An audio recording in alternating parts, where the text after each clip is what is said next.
et je me mets en grand. Voilà, bonjour à tous. C'est la rentrée. C'est la rentrée des lectures, donc eh bien, j'espère que vous avez passé un bon été. C'est pas fini, hein, mais voilà, pour ceux qui sont déjà partis en vacances, j'espère que vous avez fait le plein de soleil, d'énergie. Et donc aujourd'hui, nous démarrons le chapitre 18 qui s'appelle La disparition du rêve. Tout un programme pour notre rentrée. Bon, on va peut-être bafouiller un peu, on va voir. Enfin, ça va, je me suis pas mal entraînée avec les journées d'éveil quand même. Donc, ça devrait aller. Allez, c'est parti. Les retardataires viendront en cours de route. Section 1, la réalité substituée. Substituer, c'est accepter à la place. Si tu voulais seulement considérer exactement ce que cela entraîne, tu percevrais immédiatement à quel point cela est en désaccord avec le but que le Saint-Esprit t'a donné et qu'il voudrait accomplir pour toi. Substituer, c'est choisir entre, donc renoncer à un aspect de la fidélité en faveur de l'autre. Dans ce but particulier, l'un est jugé plus valable et l'autre est remplacé par lui. La relation dans laquelle la substitution a eu lieu est ainsi fragmentée et son but est divisé en conséquence. Fragmenter, c'est exclure et la substitution est la plus solide défense qu'est l'ego pour la séparation. Le Saint-Esprit n'utilise jamais de substitut. Là où l'ego perçoit une personne comme la remplaçante d'une autre, le Saint-Esprit les voit jointes et indivisibles. Il ne juge pas entre elles, connaissant qu'elles ne font qu'un. Étant unies, elles ne font qu'un parce qu'elles sont les mêmes. Manifestement, la substitution est un processus dans lequel elles sont perçues comme différentes. L'un voudrait unir, l'autre séparer. Ce que Dieu a joint et ce que le Saint-Esprit voit ne faisant qu'un, rien ne peut le séparer. Mais tout semble séparer les relations fragmentées que l'ego parraine pour détruire. Bon, là, on est pas mal dans la relation particulière que le Saint-Esprit, Jésus avait commencé, il a bien expliqué au chapitre 17, ça avait commencé au chapitre 16, et là, en fait, pour l'instant, voilà, il continue dans cet enseignement par rapport à la relation particulière. Et c'est vrai que c'est intéressant de voir que, effectivement, hein, même si on n'y a jamais pensé, c'est ce qu'on fait, hein, on remplace une personne par une autre, hein, surtout dans les relations amoureuses, c'est ah non, toi ça va pas, on en prend une autre. Mais le Saint-Esprit nous voit ne faisant qu'un. Et cette phrase qui nous dit ce que Dieu a joint et ce que le Saint-Esprit voit ne faisant qu'un, rien ne peut le séparer, ça vous rappelle pas un petit truc, hein, dans les cérémonies de mariage, qui a été évidemment détourné et réinterprété par l'ego en disant que voilà, ce sont deux personnes qui sont jointes, ce que Dieu a uni, personne ne peut le séparer, mais ce ne sont pas les corps évidemment qui sont joints et ce ne sont sûrement pas deux personnes particulières. On continue. L'amour est la seule émotion dans laquelle la substitution est impossible. La peur suppose la substitution par définition, car elle-même remplace l'amour. La peur est une émotion à la fois fragmentée et fragmentante. Elle semble prendre de nombreuses formes et chacune d'elles semble requérir une forme différente de passage à l'acte pour sa satisfaction. Bien que cela semble introduire une conduite très variable, la perception fragmentée dont découle la conduite a un effet bien plus sérieux. Personne n'est vu comme étant complet. L'accent est mis sur le corps, avec une insistance particulière sur certaines parties, et il est utilisé comme mesure de comparaison pour accepter ou rejeter le passage à l'acte d'une forme particulière de peur. Toi qui crois que Dieu est peur, tu n'as fait qu'une substitution. Elle a pris de nombreuses formes. parce que c'était la substitution de l'illusion à la vérité, de la fragmentation à l'entièreté. Elle s'est tellement fractionnée, subdivisée et redivisée maintes et maintes fois qu'il est maintenant presque impossible de percevoir qu'elle a jadis été une et qu'elle est encore ce qu'elle était. Cette seule erreur qui porta la vérité à l'illusion, l'infini au temps et la vie à la mort, c'est tout ce que tu as jamais fait. Ton monde tout entier repose sur elle. Tout ce que tu vois la reflète, et chaque relation particulière que tu as jamais faite en fait partie.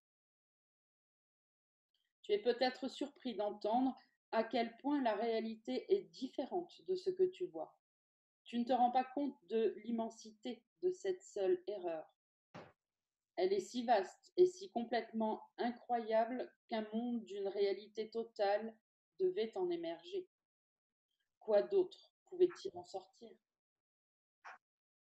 Ces aspects fragmentés sont déjà assez apeurants quand tu commences à les regarder, mais rien de ce que tu as vu n'a pu te faire même entrevoir l'énormité de l'erreur originelle qui a semblé te chasser hors du ciel et faire éclater la connaissance en d'insignifiants petits morceaux de perception disjointes, tout en te forçant à faire encore de nouvelles substitutions. Ce fut la première projection de l'erreur vers l'extérieur. Le monde surgit pour la cacher et devint l'écran dressé entre toi et la vérité sur lequel elle fut projetée. J'avais un peu oublié cette explication géniale là, qui nous donne dans le chapitre 18, qui va parler à beaucoup d'entre vous, parce que cet été, il y a eu beaucoup de journées d'éveil individuelles, et pratiquement avec chacun, on a repris l'article avant le commencement, et franchement, là, c'est une continuité, hein, c'est encore une explication plus profonde. D'ailleurs, je reprends, sans m'arrêter, cette fois, le paragraphe 6. Ce fut la première projection de l'erreur vers l'extérieur. Le monde surgit pour la cacher, et donc le monde devint l'écran dressé entre toi et la vérité sur laquelle elle fut projetée. Car la vérité s'étend vers l'intérieur, où l'idée de perte est insignifiante et où seule l'augmentation est concevable. Trouves-tu réellement étrange qu'un monde où tout est à l'envers et sans dessus-dessous ait surgi de cette projection de l'erreur? C'était inévitable. Car la vérité portée à cela ne pouvait que demeurer au-dedans, en silence, sans prendre part à toute la folle projection par laquelle ce monde avait été fait. Ne l'appelle pas péché, mais folie, car ce l'était, et ça l'est encore. Ne l'investis pas de culpabilité, car la culpabilité implique que cela fut accompli en réalité. Et par-dessus tout, n'en aie pas peur. Je vous invite à stabiloter cette avant-dernière phrase, hein, parce que hein, c'est le sujet du moment, j'ai envie de dire, bon, un peu pour tout le monde.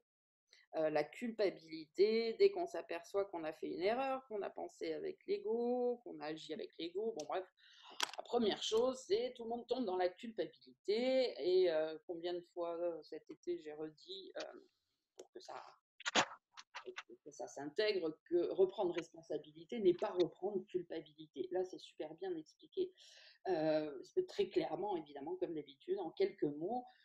Voilà. N'appelle pas le péché, ne l'appelle pas péché, mais folie, ce monde, car ça l'était et ça l'est encore, ce monde ou l'erreur. Et surtout, ne l'investis pas de culpabilité, car la culpabilité sous-entend, implique que tu crois donc que cela fut accompli en réalité. Si on sait que c'est une illusion, pourquoi se sentir coupable? Donc ça, c'est vraiment une clé, quoi. Quand vous êtes dedans, essayez de vous en souvenir, parce que regardez ce que ça induit, comme je dis souvent. J'essaye de voir, il y a quelqu'un qui a son micro d'ouvert. Voilà, ça y est, c'était Sylviane, j'ai fermé. Hop, vous entendez des petits bruits. Voilà. Souvenez-vous que le fait de vous sentir coupable, ça induit votre croyance en la réalité du truc. Là, il vient de le dire clairement. Donc, il n'y a aucune culpabilité à avoir. C'est une illusion. C'est une erreur, on la voit, on la corrige, basta. Hein, la culpabilité, c'est ce que cherche à nous faire ressentir l'ego. C'est comme ça qu'on garde le monde illusoire en place. Hein, la culpabilité nous fait juger, nous fait porter un jugement, de toute façon en prums sur nous, j'ai envie de dire, et puis après, ça s'étend. Et la culpabilité, le jugement, c'est la colle. C'est la colle qui tient l'illusion en place. Sandrine, Oui. juste une chose, dans ce que je vis, moi, la culpabilité, elle est en mode automatique, en fait, si tu veux. Je suis pas dans le... La pensée arrive, donc là, aujourd'hui, j'arrive à voir le truc, et tout de suite après, il y a la culpabilité, si tu veux. J'ai un truc qui m'arrive, par exemple, le matin, c'est l'ego m'attaque avec tu travailles pas, tu vas voir, ça va être la merde. Tu vois, c'est ça. Et tout de suite, après, j'ai de la culpabilité. Donc, du coup, je suis dans cette culpabilité et je me rappelle la vérité et je donne cette culpabilité. Mais si tu veux, j'ai pas un instant où je peux me dire, ah ben non, je ne vais pas me sentir coupable de ce truc-là, puisque ça vient automatique, si tu veux. C'est pourquoi? Parce que, et on l'a vu là ces derniers jours pour toi, et on va voilà, le répéter, pour tous ceux qui vivent la même situation que toi, qui le vivent de la même façon, parce que, d'abord d'une, tu ne stoppes pas les pensées. Tu n'es toujours pas rentré dans cette pratique. Tu n'arrives pas à faire le stop. Tu veux bien penser à pardonner, et je suis sûre que tu le fais, mais si tu stoppes pas, du coup, le pardon n'est pas effectif. Parce que vouloir pardonner quelque chose qu'on croit réel, bah, c'est pas un pardon. Pardonner, c'est se souvenir que c'est pas vrai. Donc, quand on veut rentrer dans l'histoire, la comprendre, l'écouter encore un peu, machin, bah, c'est que c'est réel. Parce que pourquoi écouter un truc qui est réel? Donc, déjà, c'est une faille. Et mince, j'avais un autre truc. Et oui, voilà. Et pourquoi aussi tu le vis comme ça? Parce qu'il y a un truc que tu n'as pas intégré, donc travaille dessus, c'est que tu veux encore faire un tri, que ça soit de tes pensées, des émotions, des situations, voilà, peu importe, tu veux faire un tri entre ce qui est bien ou mal, entre ce qui est bon ou mauvais, et pas entre ce qui est réel et irréel. Intègre ça, entraîne-toi à faire un tri entre ce qui est réel et pas réel. Et en plus, entraîne-toi à stopper le bavardage mental, tu vas voir qu'il n'y a aucune raison. Hein. Ça va te changer la live, quoi. Mais déjà, la première chose, j'ai envie de dire, c'est la compréhension de on n'a pas un fer à tri. Ça, c'est l'ego spirituel, en fait. C'est le problème de tous les gens qui ont un long parcours spirituel derrière eux, qui étaient tronqués. C'est qu'on veut faire ce qui est bien ou pas bien. On ne veut pas faire ce qui n'est pas bien, on veut faire ce qui est bien. C'est exactement... tu peux peut-être relire un passage qui va t'aider, que j'ai relu il y a pas longtemps, là, je sais plus, hier, je crois. Dans le manuel pour enseignants, c'est où? C'est... Voilà. Comment le jugement est-il abandonné? Page 29 du manuel pour enseignants. Là, il commence tout de suite à nous parler de voilà que la sagesse, en gros, c'est pas de savoir bien juger ou mal juger, parce que voilà, c'est d'arrêter de juger. Voilà, et c'est bien expliqué en détail. Donc, applique-toi maintenant à essayer de te souvenir de ça et à faire un tri sur ce qui est vrai, pas vrai, irréel, réel. Enfin bon, voilà, tu as compris le concept. Et puis, entraîne-toi à stopper ton mental. C'est un entraînement, mais la méditation va t'y aider. Parce que quand tu vas commencer à contrôler un tout petit peu ça, hein, je ne parle même pas de maîtrise, hein, juste contrôler, tu vas voir, tu vas y arriver. Tu vas y arriver, peut-être pas tout le temps, mais tu vas commencer à y arriver. Et le fait de voir que tu vas commencer à y arriver de temps en temps, bah, c'est toujours pareil. On rentre dans un cercle vertueux, ça nous donne du courage, de la foi, machin, et puis on y va. Mais c'est vraiment ça, hein, c'est vraiment l'ego spirituel qui veut toujours décider. Parce que là, tu l'as dit, c'est je me lève le matin, la première pensée de l'ego, c'est tu travailles pas, c'est la merde. Mais parce que tu portes un jugement. Tu es en train de dire c'est bien ou c'est pas bien de travailler. S'il n'y avait pas ça, il n'y aurait pas de problème. Donc, vois vraiment l'erreur comme ce qui vient de nous dire, quelque chose d'irréel. Donc, si c'est irréel, il n'y a pas de culpabilité à avoir. C'est juste une erreur. On la corrige. Plus tu vas la corriger souvent, plus ça va être facile de le faire vite, rapidement et à chaque fois. Ok. Alors d'ailleurs, peut-être que la suite du chapitre va t'éclairer, parce qu'on continue. Quand tu sembles voir surgir pour t'effrayer quelque forme distordue de l'erreur originelle, ben voilà, dis seulement, deux points, Dieu n'est pas peur, mais amour, et elle disparaîtra. Ben voilà, tiens, t'as en plus un petit mantra là, que je vous invite à stabiloter aussi. De toute façon, c'est utile pour tout le monde, hein. Merci Francky pour ta question, parce qu'évidemment qu'elle ne concerne pas que toi, c'est certain. Donc merci d'avoir pris la parole pour des tas d'autres qui ne l'ont pas prise ou qui sont juste derrière leur écran et qui ne peuvent pas la prendre. Voilà, donc il nous donne tout de suite voilà, la solution. Quand tu sembles voir surgir pour t'effrayer quelque forme distordue de l'erreur originelle, dis seulement Dieu n'est pas peur mais amour et elle disparaîtra. Parce que ce qui est bien quand même dans ce que tu dis, c'est que tu as conscience que c'est l'ego. C'est déjà une étape super importante. Donc maintenant, j'ai envie de te dire, il manque plus que la deuxième étape en fait, hein. Pas besoin de rester bloqué à cette étape-là, hein. Ce qui est plus difficile, c'est quand on ne se souvient pas que c'est l'ego, qu'on croit encore que c'est nous. Non, non, mais toi, ça, c'est bon, c'est clair. Donc maintenant, vas-y, tu vas y arriver. La vérité te sauvera. Elle ne t'a pas quitté pour aller dans le monde fou et te laisser ainsi. À l'intérieur et la santé d'esprit, l'insanité est à l'extérieur de toi. Tu crois seulement que c'est le contraire, que la vérité est à l'extérieur et que l'erreur et la culpabilité sont au-dedans.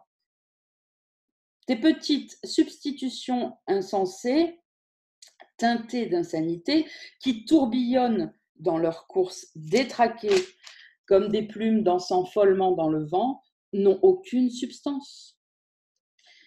Elles fusionnent, se mêlent et se séparent, motifs changeants et totalement insignifiants qu'il n'est pas besoin de juger du tout. Ah, on détourne notre attention. Ni on en fait une thèse, ni on le psychanalyse, ni parce que sinon on va finir par un jugement, c'est sûr. Ni on réfléchit dessus, ni on se dit oh je reste un peu avec, on va voir ce que ça donne. Non, on se détourne. Pas besoin de juger, même pas besoin de s'en préoccuper. Tu détournes ton esprit, mets ton attention ailleurs. Et d'ailleurs, il continue en nous disant, il ne sert à rien de les juger individuellement. Leurs minuscules différences de forme ne sont pas du tout de réelles différences. Aucune n'a la moindre importance. C'est cela qu'elles ont en commun et rien d'autre. Or, que faut-il d'autre pour faire qu'elles soient toutes les mêmes? Laisse-les toutes partir, dansant, plongeant et tournant dans le vent jusqu'à ce qu'elles disparaissent de ta vue, loin, loin à l'extérieur de toi. Puis tourne-toi vers le calme majestueux en dedans, où dans une sainte quiétude demeure le Dieu vivant que tu n'as jamais quitté et qui ne t'a jamais quitté. Le Saint-Esprit te prend doucement par la main et retrace avec toi ton voyage fou à l'extérieur de toi-même, te ramenant doucement vers la vérité et la sécurité en dedans. Il porte à la vérité toutes tes projections insanes et les folles substitutions que tu as placées à l'extérieur de toi. Ainsi, il inverse le cours de l'insanité et te ramène à la raison.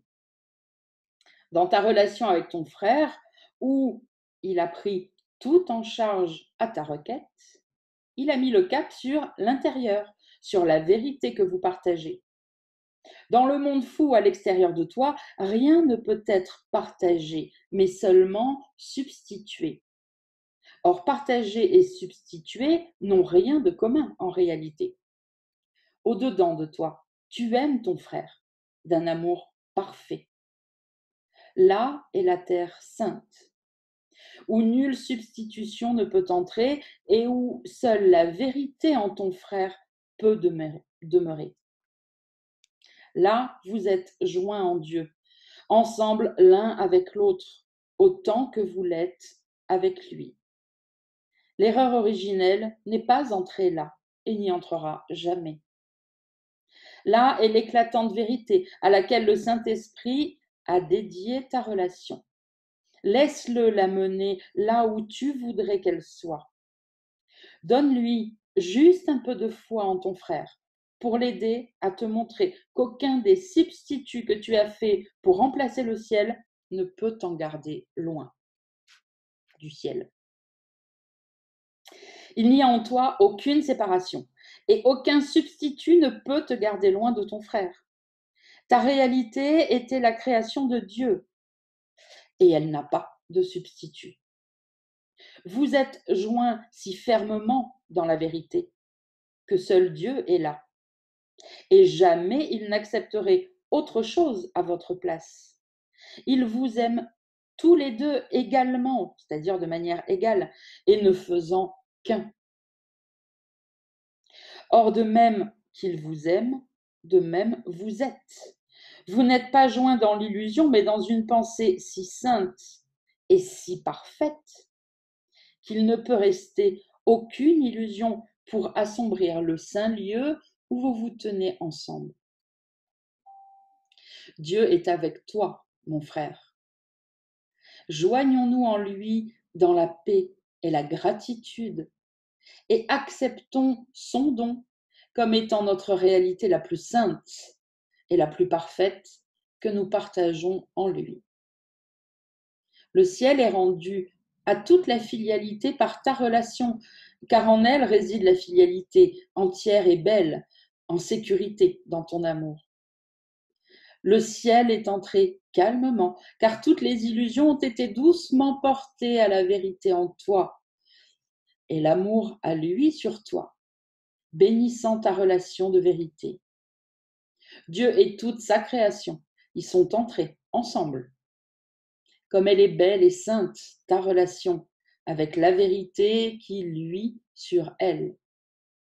Le ciel la contemple et se réjouit que tu l'aies laissé venir à toi. Et Dieu lui-même se réjouit que ta relation soit telle qu'elle a été créée. L'univers au-dedans de toi se tient là, avec toi et avec ton frère, ensemble. Et le ciel regarde avec amour ce qui s'est joint en lui, ainsi qu'avec son Créateur. Ce que Dieu a appelé ne devrait entendre aucun substitut. Le rappel n'est qu'un écho de l'erreur originelle qui a fracassé le ciel. Et qu'est devenue la paix en ceux qui ont entendu? Retourne au ciel avec moi. Allons ensemble avec ton frère hors de ce monde et par un autre vers la beauté et la joie que l'autre contient. Voudrais-tu affaiblir et briser encore davantage ce qui est déjà brisé et sans espoir? Est-ce ici que tu voudrais chercher le bonheur? Ou ne préférerais-tu pas guérir ce qui a été brisé et te joindre pour rendre entier ce qui a été ravagé par la séparation et la maladie?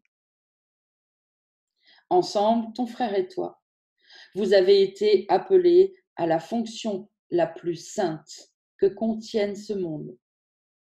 C'est la seule qui n'ait pas de limite et aille vers chaque fragment brisé de la filialité avec un réconfort qui guérit et unit.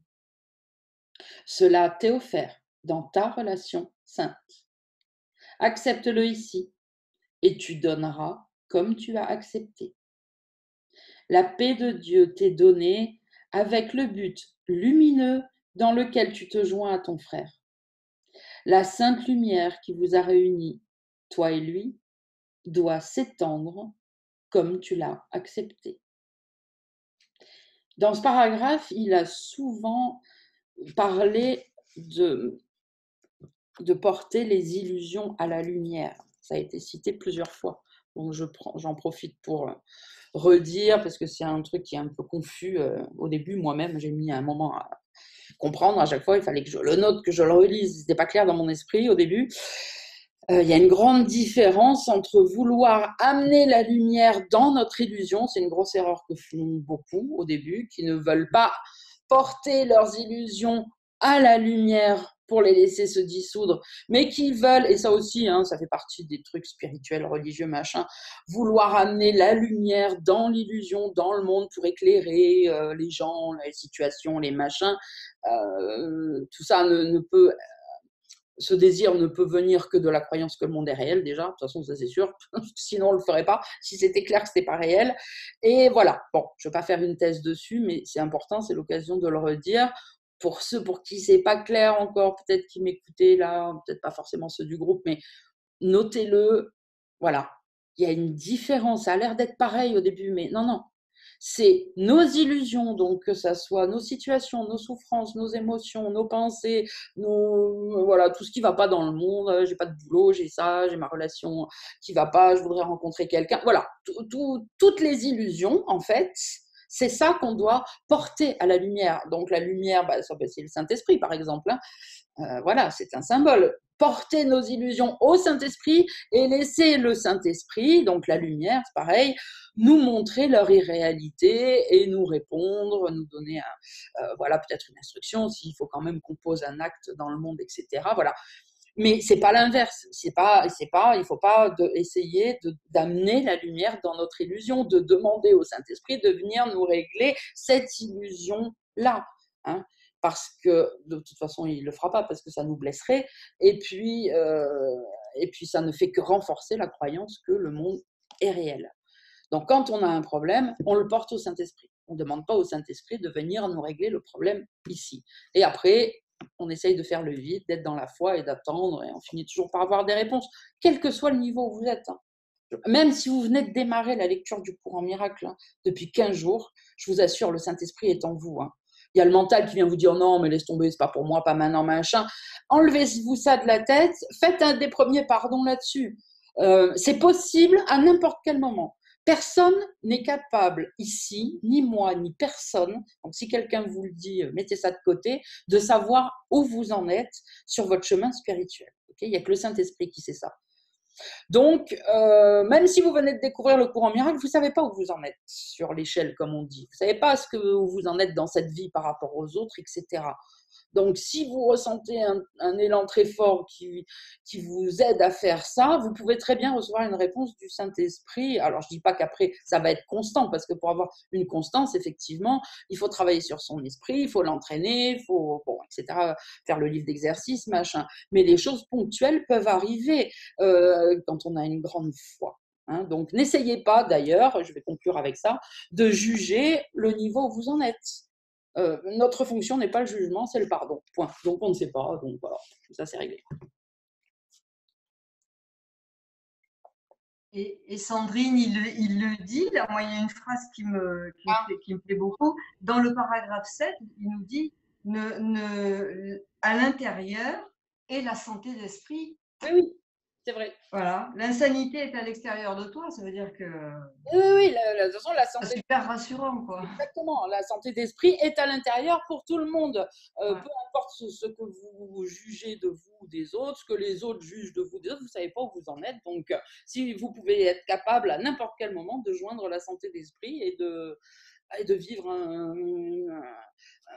une expérience d'éveil, d'avoir une communication directe avec le Saint-Esprit, etc., etc. Ok, on continue, à moins que quelqu'un ait des questions sur cette première section. Ok, on continue, section 2, la base du rêve. N'est-ce pas que le monde qui surgit en rêve semble tout à fait réel? Or, pense à ce qu'est ce monde. Il est clair que ce n'est pas le monde que tu voyais avant de dormir. Et évidemment, il ne parle pas de quand on s'est couché hier soir. Hein. Avant de dormir profondément, là, d'avoir passé toutes les étapes de la chute et de rêver cette illusion. Allez, je reprends. N'est-ce pas que le monde qui surgit en rêve semble tout à fait réel? Or, pense à ce qu'est ce monde. Il est clair que ce n'est pas le monde que tu voyais avant de dormir. Plutôt, c'est une distorsion du monde, uniquement planifiée selon ce que tu aurais préféré. Ici, tu es libre de refaire ce qui semblait t'avoir attaqué pour le changer en un hommage à ton ego que l'attaque avait outragé. Ce n'est pas ce que tu souhaiterais si tu ne te voyais pas toi-même comme ne faisant qu'un avec l'ego, qui se considère toujours lui-même et donc te considère, toi, comme la cible d'une attaque et très vulnérable à celle-ci. Ok, je vais relire cette phrase, elle est importante. Ce n'est pas ce que tu souhaiterais, donc le monde dans lequel on est, si tu ne te voyais pas toi-même comme ne faisant qu'un avec l'ego, qui se considère toujours lui-même et donc te considère toi comme la cible d'une attaque et très vulnérable à celle-ci. Si vous regardez objectivement dans votre esprit, dans votre vie, dans votre passé, vous voyez bien qu'on est toujours en mode défense. Le premier jet, quand il se passe quelque chose qu'on ne connaît pas, quand on rencontre quelqu'un, quand une nouvelle situation, et d'ailleurs c'est pour ça qu'on a peur d'une nouvelle situation, c'est qu'on se dit toujours qu'on va se faire attaquer. C'est ça qu'il essaye de nous montrer là, mais regardez-le en vous, parce qu'en fait c'est ça, on a peur du monde, mais à juste titre, hein, forcément. Mais les pensées d'attaque attaquent mon invulnérabilité, c'est une leçon ça, hein. Mes pensées d'attaque attaquent mon invulnérabilité. Donc, si je commence à soupçonner mon frère, la situation, etc., c'est bien une pensée d'attaque. Une pensée d'attaque, c'est une pensée qui n'est pas de l'amour. Là, on parle de l'amour, évidemment, véritable, hein, pas du sentiment amoureux. Donc, une pensée de doute, c'est une pensée d'attaque. Et c'est bien, comme il vient de nous le dire, parce qu'on se prend pour l'ego, qu'on est identifié à l'ego. On a beau dire non, mais je suis Sandrine, je suis Christine, je suis Solène, je suis Sandra, machin. Non. Ok, mais ça, c'est une facette de l'ego, en fait. C'est bien parce qu'on est complètement identifié à l'ego, donc à ce qu'on n'est pas en réalité, un pur esprit. Hein. Personne ne peut le nier ici. Hein. Personne ne sait avec certitude qu'il est un pur esprit. Donc, on se sent toujours comme la cible, comme attaqué, et qu'on se méfie de tout et de tout le monde, et qu'en général, la meilleure défense, c'est l'attaque, et que donc, avant même peut-être d'être attaqué, les 3/4 du temps, on attaque nous-mêmes. Voilà. Donc, il faut bien voir tout ce système de pensée qui est là, qui est constant. C'est en prenant conscience qu'on peut déjà commencer à essayer de le stopper, puis à le pardonner. Si on n'en a pas conscience, on ne peut pas le pardonner. On continue. Les rêves sont très chaotiques parce qu'ils sont gouvernés par tes désirs conflictuels. Par conséquent, ils ne se soucient pas de ce qui est vrai. Ils sont le meilleur exemple que tu puisses avoir de la façon dont la perception peut être utilisée pour substituer les illusions à la vérité. Tu ne les prends pas au sérieux en t'éveillant parce que le fait qu'ils violent la réalité si outrageusement devient apparent. Or, ils sont une façon de regarder le monde et de changer pour mieux convenir à l'ego. Ils fournissent des exemples frappants à la fois de l'inaptitude de l'ego à tolérer la réalité et de ton désir de changer la réalité en sa faveur. Tu ne trouves pas troublantes les différences entre ce que tu vois dans ton sommeil et à ton réveil. Tu reconnais que ce que tu vois au réveil est effacé en rêve. Pourtant, en t'éveillant, tu ne t'attends pas à ce qu'il ait disparu. En rêve, tu arranges tout. Les gens deviennent tels que tu les voudrais et ils font ce que tu ordonnes. Aucune limite aux substitutions ne t'est imposée. Pour un temps, il semble que le monde t'ait été donné pour que tu en fasses ce que tu souhaites. Tu ne te rends pas compte que tu l'attaques, que tu essaies d'en triompher et que tu essaies de le mettre à ton service. Les rêves sont des crises de colère perceptuelles dans lesquelles tu hurles littéralement « je le veux ainsi ». C'est marrant parce que je parlais, je ne sais plus à qui, il n'y a pas longtemps, ah si, je crois que c'était à Hélène, des caprices qu'on fait ici. Quand on est en dépression, quand on souffre, machin, évidemment au niveau conscient de notre mental, on souffre vraiment, hein, mais ce n'est que le résultat. Mais c'est pourquoi? Parce qu'en fait, en dessous, c'est juste que c'est comme les gamins qui n'ont pas eu leur sucette au supermarché, ils se roulent par terre, quoi. C'est non, je voulais cet homme-là ou cette femme-là, je voulais ce boulot-là, je voulais cette maison-là, et si j'ai pas ça, mais ça va pas. Et c'est ça, hein, avec cette hystérie-là, en fait, à l'intérieur, c'est ce qu'il vient de nous dire. Et après, tu pleures, machin. Et puis, évidemment, les enfants, ils ont vraiment du chagrin au bout d'un moment parce qu'on rentre dans le truc. Hein. C'est pas des larmes de crocodile. Et c'est exactement ce qu'il est en train de nous expliquer. Et j'en parlais donc hier en disant que moi, à un moment donné, il y avait quelqu'un qui m'avait mis un coup de pied au cul comme ça il y a quelques années. Et ça m'avait fait du bien parce que ça m'avait fait prendre conscience. Je l'avais pas vu. Je l'avais pas vu. Pourtant, je voyais plein d'autres trucs. Hein. J'étais déjà dans le cours en miracle et mon travail était avancé. Mais ça là, sur cette partie-là, je l'avais pas vu, je l'avais pas vu.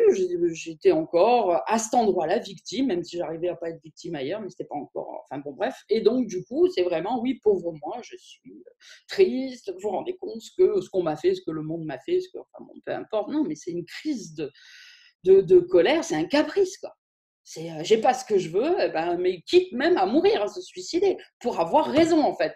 Vous voyez, à cause de vous, voilà, j'en suis venue au suicide. Voilà, vous voyez ce que vous m'avez fait? C'est exactement ça. J'adore ce passage. Ah putain. Alors, du coup, je sais où j'en étais. Je vais le relire. Allez. Les rêves sont chaotiques parce qu'ils sont gouvernés par tes désirs conflictuels. Par conséquent, ils ne se soucient pas de ce qui est vrai. Ils sont le meilleur exemple que tu puisses avoir de la façon dont la perception peut être utilisée pour substituer les illusions à la vérité. Tu ne les prends pas au sérieux en t'éveillant, parce que le fait qu'ils violent la réalité si outrageusement devient apparent. Or, ils sont une façon de regarder le monde et de le changer pour mieux convenir à l'ego. Ils fournissent des exemples frappants, à la fois de l'inaptitude de l'ego à tolérer la réalité et de ton désir de changer la réalité en sa faveur. Tu ne trouves pas troublantes les différences entre ce que tu vois dans ton sommeil et à ton réveil. Tu reconnais que ce que tu vois au réveil est effacé en rêve. Pourtant, en t'éveillant, tu ne t'attends pas à ce que cela ait disparu. En rêve, tu arranges tout. Les gens deviennent tels que tu les voudrais et ils font ce que tu ordonnes. Aucune limite aux substitutions ne t'est imposée.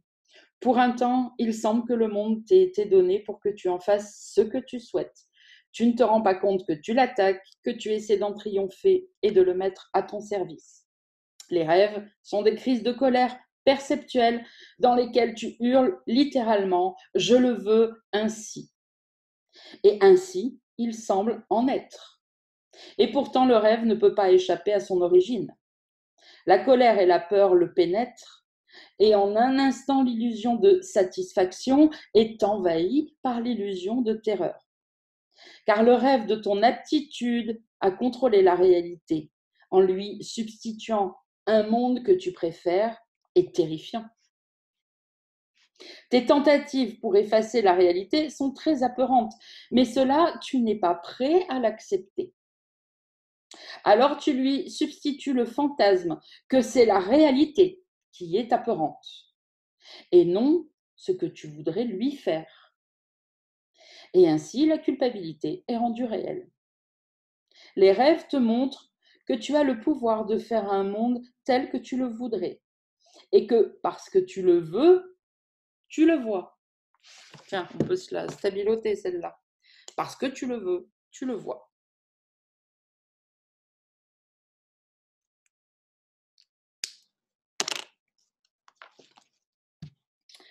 Et tant que tu le vois, tu ne doutes pas qu'il est réel. Or, voici un monde, manifestement au-dedans de ton esprit, qui semble être à l'extérieur. Tu n'y réponds pas comme si c'était toi qui l'avais fait. Et tu ne te rends pas compte non plus que les émotions que le rêve produit doivent venir de toi. Ce sont les figures dans le rêve et ce qu'elles font qui semblent faire le rêve. Tu ne te rends pas compte que tu les fais passer à l'acte pour toi. Car si tu t'en rendais compte, la culpabilité ne serait pas la leur et l'illusion de satisfaction disparaîtrait. Vous vous souvenez quand je vous ai raconté, c'était il y a bon, là, on a fait une pause d'un mois, mais c'était dans les vidéos, c'était il n'y a pas longtemps. La fois où j'avais vu des gens s'engueuler en bas de chez moi un jour. Voilà, bon, pour ceux qui s'en souviennent. Sinon, allez regarder les derniers dimanches du CM, je ne sais plus lequel c'était, mais c'était il n'y a pas si longtemps. Et je vous avais expliqué ça. C'est exactement ce qu'il est en train de nous dire. Tu ne te rends pas compte que tu les fais passer à l'acte pour toi. Tu mandates des gens pour qu'ils te volent, pour qu'ils tombent malades, pour qu'ils meurent, pour qu'ils s'énervent. Voilà. C'est exactement ce qu'il est en train de nous dire. Donc, quand on se souvient de ça, on reprend responsabilité et non pas culpabilité. Ça ne sert à rien, ça fait qu'empirer le truc et on se pardonne. Voilà, parce qu'évidemment, c'est au niveau inconscient qu'on le fait. Hein, c'est pas là. Hein.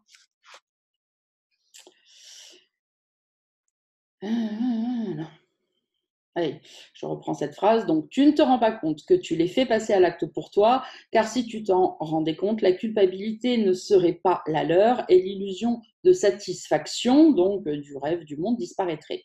En rêve, ces traits ne sont pas obscurs. Tu sembles te réveiller et le rêve a disparu. Or, ce que tu manques de reconnaître, c'est que ce qui a causé le rêve n'a pas disparu avec lui. Le souhait te reste de faire un autre monde qui n'est pas réel. Et ce à quoi tu sembles t'éveiller n'est qu'une forme de ce même monde que tu vois en rêve. Oui, j'ai oublié de préciser, pardon, du coup, depuis tout à l'heure, là, on parle bien du rêve du jour et de la nuit, hein, contrairement à la première fois où j'ai dit c'était plus général. Là, il nous dit bien que, voilà, et d'ailleurs, on en a parlé hein, sur le groupe, ça fait un moment, ça ressort de temps en temps, que les rêves du jour et de la nuit sont la même chose. Hein, c'est exactement. Et évidemment, nous, ça a l'air d'être vraiment loufoque ce qu'on rêve la nuit. D'ailleurs, on a même du mal à le raconter puisque c'est dans l'inconscient. Et la journée, ça a l'air vraiment d'être concret dans le monde. Voilà, mais là il nous parle bien de ça. Puisqu'il d'ailleurs, il nous dit la phrase d'après, tout ton temps se passe à rêver. Tes rêves endormis et tes rêves éveillés ont des formes différentes, mais c'est tout. Leur contenu est le même. Ce sont tes protestations contre la réalité et ton idée fixe et insane de pouvoir la changer. Dans tes rêves éveillés, la relation particulière occupe une place particulière. C'est le moyen par lequel tu essayes de réaliser les rêves que tu fais en dormant. De cela, tu ne t'éveilles pas. La relation particulière, c'est la détermination avec laquelle tu gardes ta prise sur l'irréel tout en t'empêchant de t'éveiller. Et tant que tu verras plus de valeur dans le sommeil que dans l'éveil, tu n'en lâcheras pas prise.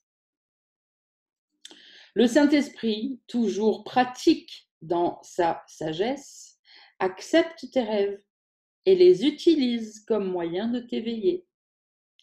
Tu les aurais utilisés, toi, pour rester endormi. J'ai dit plutôt que le premier changement, avant que les rêves ne disparaissent, c'est que tes rêves de peur sont changés en rêves heureux. Ah ben ça aussi, on en a parlé avec je ne sais plus qui, il n'y a pas longtemps. C'est ce que fait le Saint-Esprit dans la relation particulière. Il ne la détruit pas, il ne te l'arrache pas, mais il l'utilise différemment, comme une aide pour rendre son but réel pour toi. La relation particulière restera, non pas comme une source de douleur et de culpabilité, mais comme une source de joie et de liberté. Elle ne sera pas pour toi seul, car en cela résidait sa misère. De même que sa non-sainteté la gardait à part. Sa sainteté deviendra une offrande faite à chacun. Je l'ai mal lu, je recommence. De même que sa non-sainteté la gardait à part, sa sainteté deviendra une offrande faite à chacun. Ta relation particulière sera un moyen de défaire la culpabilité en tous ceux qui sont bénis par ta relation sainte. Ce sera un rêve heureux, un rêve que tu partageras avec tous ceux qui se présenteront à ta vue, sans exception. Par ta relation sainte, s'étendra la bénédiction que le Saint-Esprit a répandue sur elle. Ne pense pas qu'il ait oublié qui que ce soit dans le but qu'il t'a donné. Et ne pense pas qu'il t'ait oublié, toi, à qui il a offert le don. Il utilise tous ceux qui font appel à lui comme moyen pour le salut de chacun. J'adore cette phrase. Vous pouvez vous la noter, je vais le faire aussi. Hop, pour pouvoir la retrouver. Parce que c'est un truc qu'il faut bien comprendre, ça. Il utilise tous ceux qui font appel à lui comme moyen pour le salut de chacun. On pourrait dire comme pour le salut de tous. Ok, il n'y a que l'ego qui veut résoudre les problèmes d'une personne, ou de deux, ou de trois, ou d'un groupe, quoi. Le Saint-Esprit résout toujours tout pour tout le monde. Et il éveillera chacun par toi qui lui a offert ta relation au lieu de la garder pour toi tout seul. Si seulement tu reconnaissais sa gratitude ou la mienne par la sienne, car nous sommes joints en un seul but, étant avec lui d'un seul esprit. Ne laisse pas aux rêves le pouvoir de te fermer les yeux. Ce n'est pas étrange que les rêves puissent faire un monde qui est irréel. C'est le souhait de le faire qui est incroyable. Ta relation avec ton frère est maintenant devenue une relation dans laquelle le souhait a été enlevé, parce que son but a été changé d'un but de rêve à un but de vérité. Tu n'en es pas sûr parce que tu penses que c'est peut-être cela qui est le rêve. Tu as tellement l'habitude de choisir parmi les rêves que tu ne vois pas que tu as choisi enfin entre la vérité et toutes les illusions. Or, le ciel est sûr, et ce n'est pas un rêve. Sa venue signifie que tu as choisi la vérité. Et elle est venue parce que tu as été désireux de laisser ta relation particulière remplir ses conditions. Dans ta relation, le Saint-Esprit a doucement posé le monde réel, le monde des rêves heureux dont il est si facile et si naturel de s'éveiller. Car de même que tes rêves endormis et tes rêves éveillés représentent les mêmes souhaits dans ton esprit, de même, le monde réel et la vérité du ciel se joignent dans la volonté de Dieu. Le rêve de s'éveiller est facilement transféré à sa réalité, car ce rêve reflète ta volonté jointe à la volonté de Dieu, et jamais ce que cette volonté voulait voir accomplir n'a pas été fait. Donc, c'est un temps un peu bizarre, employé là, mais pour les novices qui ne comprennent pas, il est en train de nous dire là, très clairement, en fait, que c'est déjà fait. Okay, et jamais ce que cette volonté voulait voir s'accomplir n'a pas été fait. Donc, il n'y a aucun temps où ça n'a pas existé. Donc, ça a toujours été. Donc, si ça a toujours été, c'est en ce moment et ça sera toujours. Ce n'est pas parce qu'on n'en fait pas l'expérience que notre conscience est ailleurs, en train de rêver, que ce n'est pas la réalité. Comme je l'expliquais hier, enfin, il y a quelques jours, là, je ne sais plus qui, là, j'ai fait plein de journées avec des personnes différentes. C'est une chose dont on parle souvent entre nous, je donne souvent cet exemple, quand on veut comprendre au début le rêve, en disant bah, c'est comme quand tu rêves la nuit, si tu as ton gamin qui est à côté dans la pièce en train de rêver, que tu le vois agité dans le lit, bah, forcément, spontanément, tu vas aller lui parler, lui caresser les cheveux, le recouvrir, lui parler tout doucement, réveille-toi, réveille-toi, donc ça c'est le symbole du Saint-Esprit, etc. Voilà. Mais avant que tu t'aperçoives que le gamin était agité dans le lit, le soir peut-être, puisque c'est la nuit, il est censé dormir, c'est le soir. Toi, t'es à côté dans le salon avec ton mari, par exemple, en train de regarder le film. Ben, pendant ce temps-là, le gamin, ça faisait déjà peut-être une demi-heure qu'il dormait. T'as pas entendu tout de suite qu'il faisait un cauchemar pour aller le réveiller. Mais pendant que le gamin dormait, tu étais toujours dans le canapé en train de regarder le film. Cette réalité-là n'a pas changé. C'est pas parce que le gamin n'en a plus conscience et qu'il rêve d'autre chose que cette réalité a changé. Donc là, c'est exactement comme ça que vous devez essayer de le voir. C'est pas parce qu'on rêve d'une illusion que la réalité n'est pas déjà là en ce moment en train de se produire. C'est juste qu'on est en train, qu'on n'en a pas conscience, qu'on a conscience d'autre chose. Ok?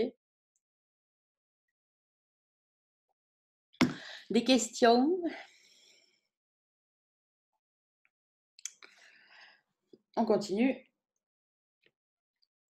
Section 3. La lumière dans le rêve. Toi qui as passé ta vie à porter la vérité à l'illusion, ce dont je parlais tout à l'heure, la réalité au fantasme, tu as suivi le chemin des rêves. car tu es passé de l'éveil au sommeil, et encore vers un sommeil toujours plus profond. Chaque rêve menait à d'autres rêves, et chaque fantasme qui semblait apporter une lumière dans les ténèbres ne faisait que rendre les ténèbres plus profondes. Ton but était les ténèbres, où nul ray de lumière ne pourrait entrer. Tu cherchais une noirceur si complète que tu pourrais te cacher à jamais de la vérité dans une complète insanité. Ce que tu avais oublié, c'est simplement que Dieu ne peut se détruire lui-même. La lumière est en toi. Vous voyez comme le petit sous-entendu, il est en train de nous dire, mine de rien, là, tu es Dieu. Dieu ne peut pas se détruire lui-même. Et la lumière est en toi. Tiens, qu'est-ce que ça veut dire ça? Voilà. Dieu ne peut pas se détruire lui-même et la lumière est en toi. Donc évidemment, tu n'es pas Dieu en tant que créateur, hein, on est bien créé par Dieu. Mais si on est une partie de lui, on est une partie de Dieu, donc on est Dieu. Ok? S'il n'y a qu'une seule chose, de toute façon, s'il n'y a qu'une seule chose qui existe, on ne peut pas être autre chose que la seule chose qui existe. Les ténèbres peuvent la couvrir, bien sûr, cette lumière, mais elles ne peuvent l'éteindre. Quand la lumière se rapproche, tu te précipites vers les ténèbres, reculant devant la vérité, retraitant parfois vers des formes de peur moins importantes et parfois vers la pure terreur. Mais tu avanceras, parce que ton but est d'avancer de la peur vers la vérité. Le but que tu as accepté, ayant signifié ton désir de l'atteindre, c'est le but de la connaissance. La peur semble vivre dans les ténèbres. Et quand tu as peur, tu fais un pas en arrière. Joignons-nous vite en un instant de lumière, et cela sera suffisant pour te rappeler que ton but est lumière. La vérité s'est précipitée à ta rencontre puisque tu l'as appelée. Si tu savais qui marche à tes côtés sur le chemin que tu as choisi, la peur serait impossible. Tu ne le sais pas, parce que le voyage dans les ténèbres a été long et cruel, et tu y es entré profondément. Un petit battement de tes paupières, si longtemps fermées, n'a pas encore suffi à te donner confiance en toi, si longtemps méprisé. Tu vas vers l'amour tout en le haïssant encore, et tu as terriblement peur de son jugement sur toi. Tu ne te rends pas compte que ce n'est pas de l'amour que tu as peur, mais seulement de ce que tu en as fait. Tu vas en avançant vers la signification de l'amour et en t'éloignant de toutes les illusions dont tu l'as entouré. Quand tu retraites vers l'illusion, ta peur augmente, car il n'y a guère de doute que ce que tu penses qu'elle signifie est apeurant. Or, qu'est-ce cela pour nous qui voyageons sûrement et rapidement en nous éloignant de la peur? Toi qui tiens la main de ton frère, tu tiens aussi la mienne, car vous n'étiez pas seuls lorsque vous vous êtes joints l'un à l'autre. Crois-tu que je te laisserai dans les ténèbres que tu as consenti à quitter avec moi? Dans ta relation est la lumière de ce monde, et la peur doit maintenant disparaître devant toi. Ne sois pas tenté d'arracher à ton frère le don de foi que tu lui as offert. Tu ne réussiras qu'à t'effrayer toi-même. Le don est fait à jamais, car Dieu lui-même l'a reçu. Tu ne peux pas le reprendre. Tu as accepté Dieu. La sainteté de ta relation est établie au ciel. Tu ne comprends pas ce que tu as accepté, mais souviens-toi qu'il n'est pas nécessaire que tu comprennes. Vous pouvez vous la surligner grave, en jaune, en rouge, en bleu, en multicolore. Ah purée. Solène, spéciale dédicace. J'adore.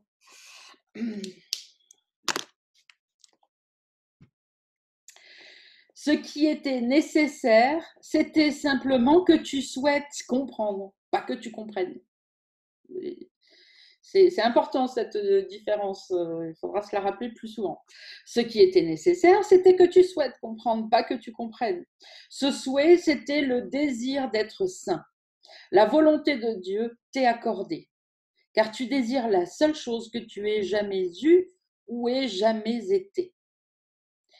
Chaque instant que nous passons ensemble t'enseignera que ce but est possible, tout en renforçant ton désir de l'atteindre. Dans ton désir réside son accomplissement. Ton désir est maintenant en parfait accord avec toute la puissance de la volonté du Saint-Esprit. Aucun des petits pas chancelants que tu peux faire ne peut séparer ton désir de sa volonté et de sa force. Je tiens ta main aussi sûrement que tu as consenti à prendre celle de ton frère. Vous ne vous séparerez pas, car je me tiens avec vous et je vais avec vous dans votre avancée vers la vérité. Et là où nous allons, nous portons Dieu avec nous. Dans ta relation, tu t'es joint à moi pour apporter le ciel au Fils de Dieu qui se cachait dans les ténèbres. Tu étais désireux de porter les ténèbres à la lumière. Et ce désir a donné des forces à tous ceux qui voudraient rester dans les ténèbres. Ceux qui voudraient voir, verront.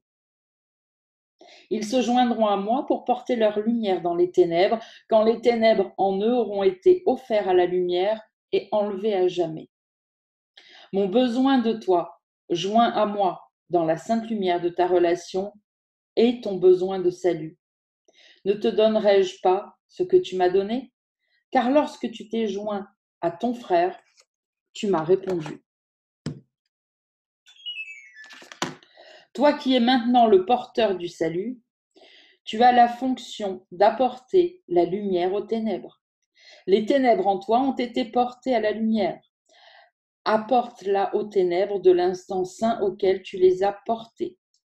Nous sommes rendus entiers dans notre désir de rendre entiers. Ne laisse pas le temps t'inquiéter. Ça aussi, vous pouvez... Parce que souvent, vous êtes en train, oui, mais où j'en suis, mais j'ai fait des progrès, mais j'ai fait 2 pas en arrière, un pas en avant. Non. Donc, vous pouvez vous la souligner. Ne laisse pas le temps t'inquiéter, car toute la peur que toi et ton frère éprouvez est réellement passée. Le temps a été réajusté pour nous aider à faire ensemble ce que vos passés séparés voulaient entraver. Vous êtes allés passer la peur, car 2 esprits ne peuvent se joindre dans le désir de l'amour sans que l'amour se joigne à eux. Je la mettrai bien en bannière du groupe, cette phrase, vous voyez, quelque part, je ne sais pas où parce qu'il n'y a plus de place. Vous êtes allés passer la peur, car 2 esprits ne peuvent se joindre dans le désir de l'amour sans que l'amour se joigne à eux. Il n'est pas une seule lumière au ciel qui ne t'accompagne, pas un seul rayon brillant à jamais dans l'Esprit de Dieu qui ne brille sur toi. Le ciel s'est joint à toi dans ton avancée vers le ciel. Peux-tu rester dans les ténèbres quand de si grandes lumières se sont jointes à toi pour donner à la petite étincelle de ton désir la puissance de Dieu lui-même ? Toi et ton frère, rentrez ensemble chez vous, après un long et insignifiant voyage que vous aviez entrepris séparément et qui ne menait nulle part. Tu as trouvé ton frère et vous vous éclairez le chemin l'un l'autre. Et de cette lumière, les grands rayons s'étendront vers l'arrière jusque dans les ténèbres et vers l'avant jusqu'à Dieu pour dissiper le passé et faire place ainsi à sa présence éternelle en laquelle tout est radieux dans la lumière.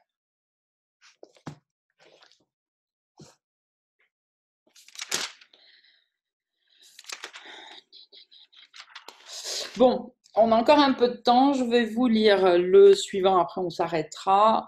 C'est une de mes sections préférées. J'avais oublié qu'elle était dans le 18. Bon, je vais m'en souvenir maintenant. Le petit désir, dont on parle si souvent. C'est une des sections, bon, il y a quelques sections comme ça vraiment qui sont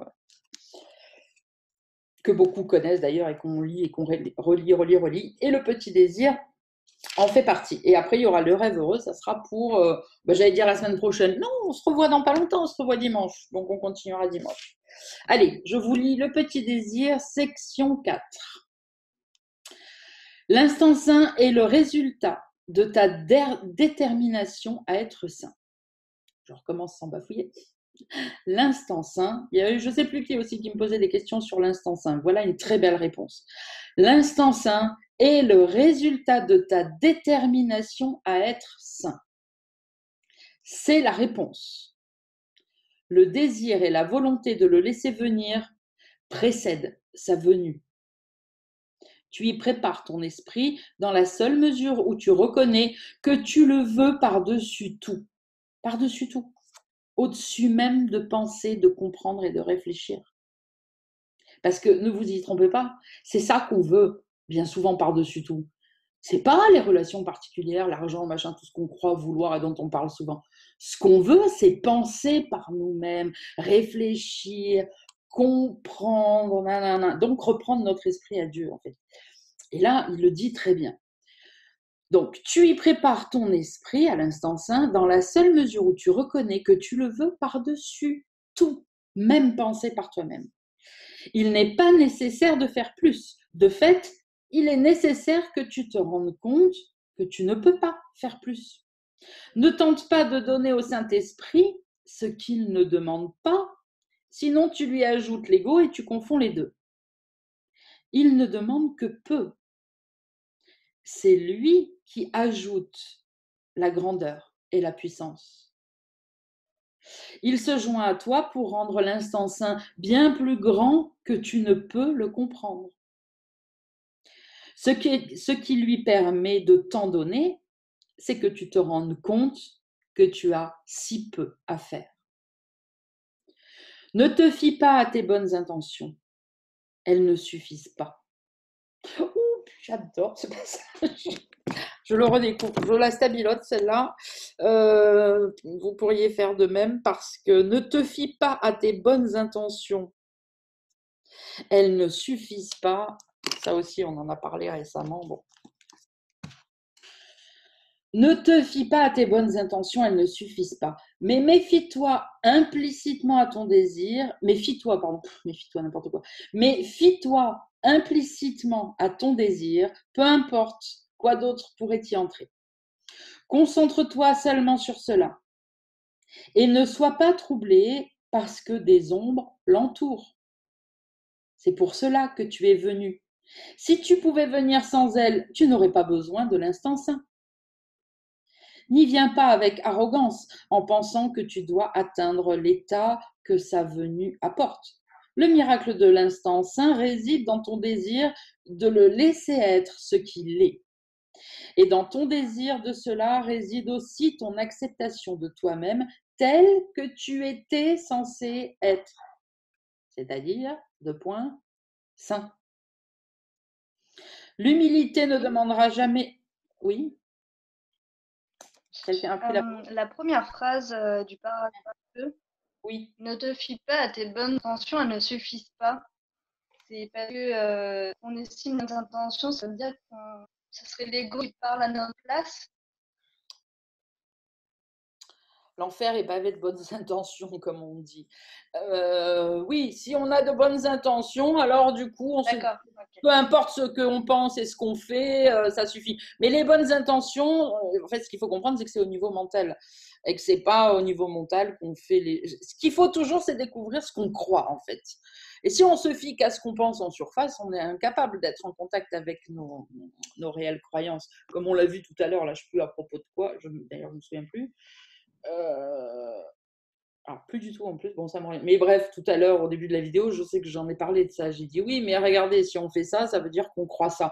C'est toujours ça. Donc, ne vous fiez pas à vos bonnes intentions. La phrase aussi que j'avais sortie cet été, c'est le diable se trouve dans les détails. Évidemment, vous voulez pardonner les gros trucs, mais les détails, vous dites oh non, mais cette petite pensée.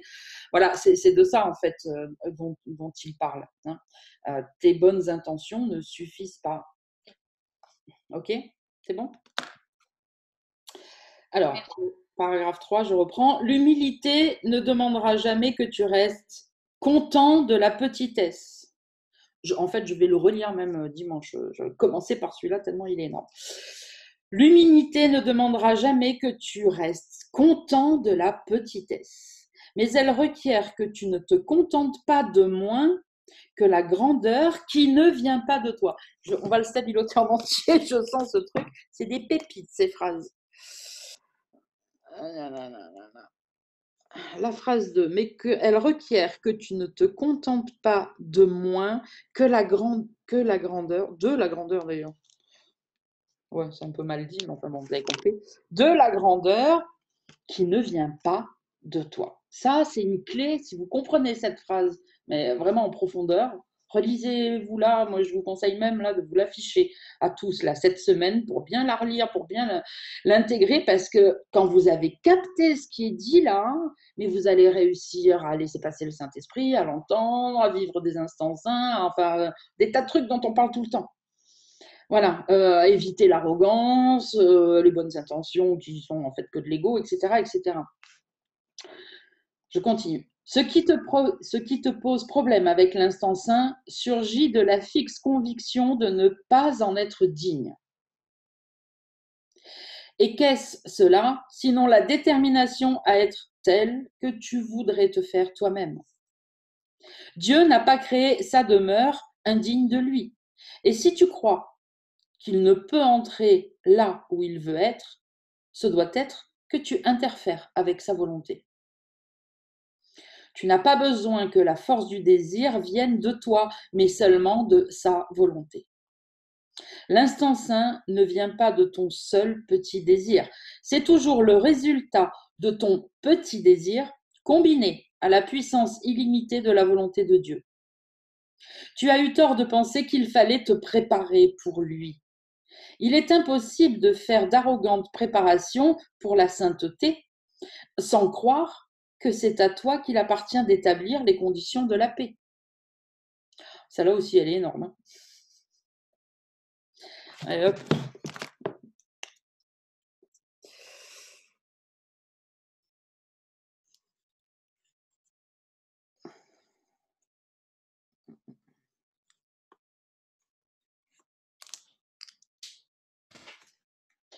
Tu as eu tort de penser qu'il fallait te préparer pour l'instant saint. Il est impossible de faire d'arrogantes préparations pour la sainteté sans croire que c'est à toi qu'il appartient d'établir les conditions de la paix.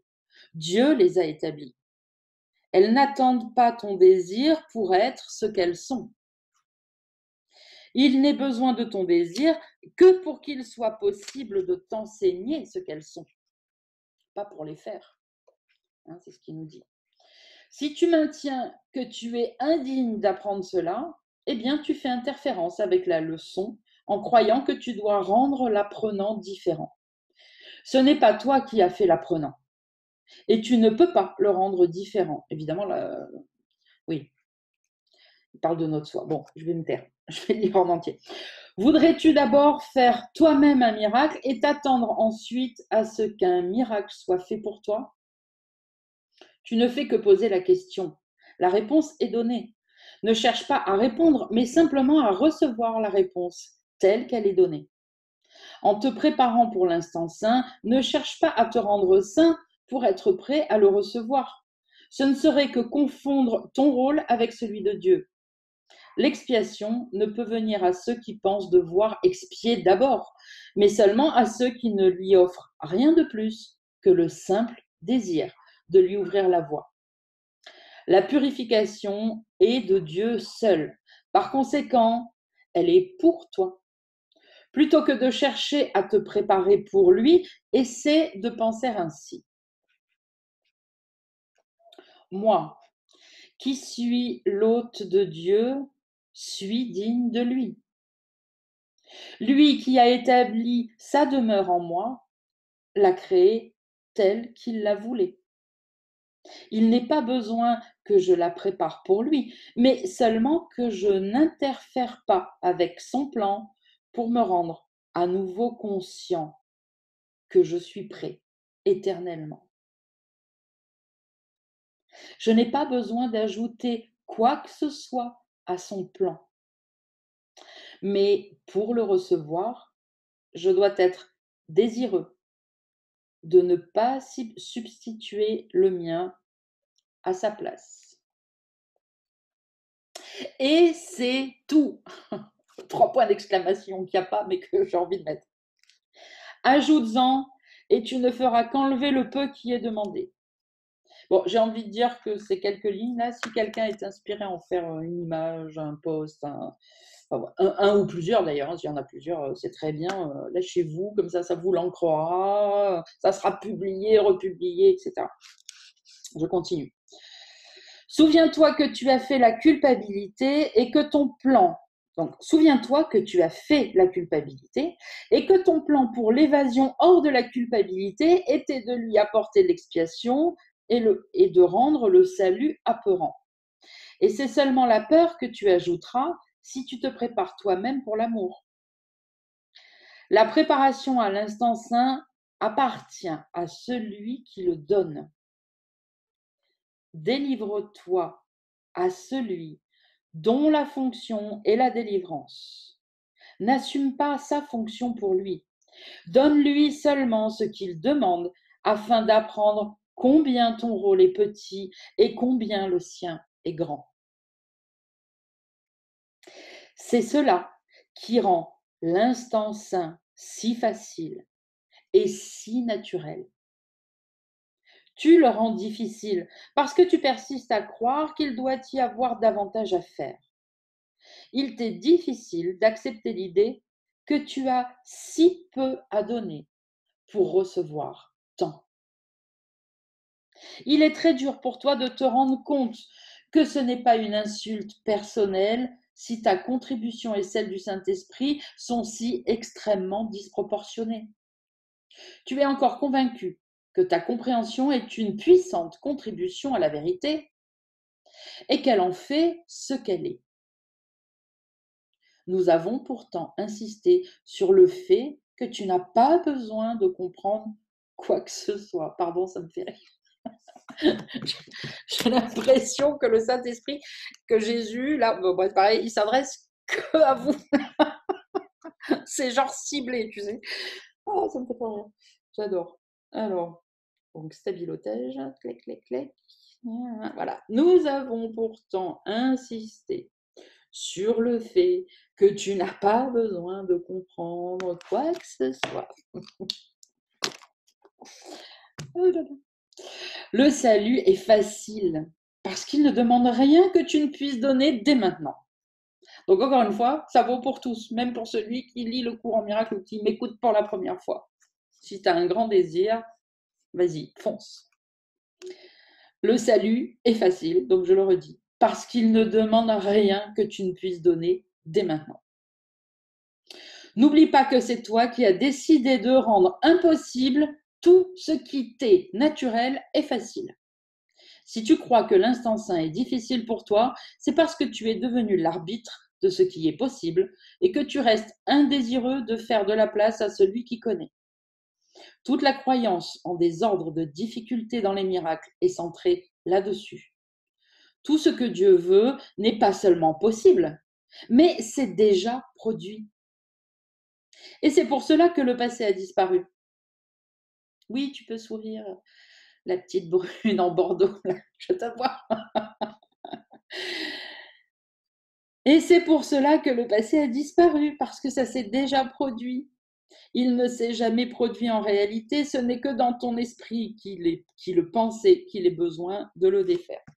Bon voilà, c'était une lecture pas très orthodoxe. Je le relirai, on va s'arrêter là, je le relirai dès dimanche en ouverture un petit peu plus sérieusement. Je suis tellement contente de l'avoir retrouvé, c'est parfois de me souvenir qu'il est là en fait. Voilà, donc lisez-le, relisez-le, stabilotez-le dans tous les sens, à fond les ballons. On se le refait dimanche. Et donc, je vous dis à dans 3 jours, à 17h, à l'heure. Merci. De toute façon, maintenant, j'attends plus. Je commence à 17h pétante. Donc, et d'ailleurs, je ne viens plus me connecter un quart d'heure avant. Je l'ai prévenu tout à l'heure pour ceux qui n'étaient pas là. Je me connecte quand ça me va. Quelques minutes avant, on commence. Bim, bam, boum. Je passe à chaque fois des quarts d'heure à attendre tout le monde et tout le monde est en retard. Donc, à dimanche.